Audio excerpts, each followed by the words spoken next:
अस्सलाम वालेकुम, कैसे हैं आप सब? Welcome to Uzma food secret. मैं बनाने लगी हूँ देसी पंजीरी, जो कि सर्दी में तकरीबन हर घर में बनती है। इसको बनाना बहुत ही इजी है।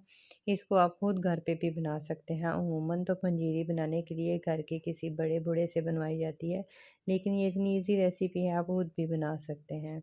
ड्राई फ्रूट मैंने ले लिया है इधर, इसको दरदरा सा कर लेना है, ज़्यादा बारीक नहीं करना।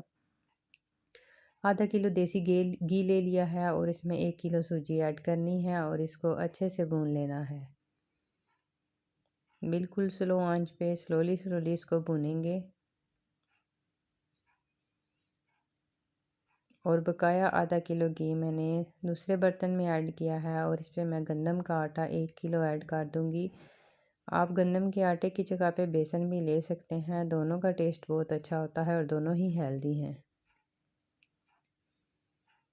बेसन की रेसिपी ऑलरेडी मैं दे चुकी हूँ, आप डिस्क्रिप्शन बॉक्स में इसको चेक कर लीजिएगा। आटे और सूजी को भूनते हुए तकरीबन 1 घंटा हो चुका है और ये तकरीबन तैयार हो चुकी हैं। यहाँ पे मैंने गुड़ ले लिया है, 1 किलो गुड़ लिया है। इसको आधा कप में पानी डाल के इसको मेल्ट कर लूँगी। आप अगर मेल्ट ना करना चाहें तो कप कूट के बारीक डाल दें।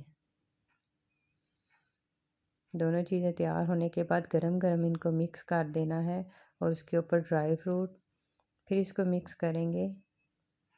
अभी मैंने इसमें गुड़ ऐड नहीं किया।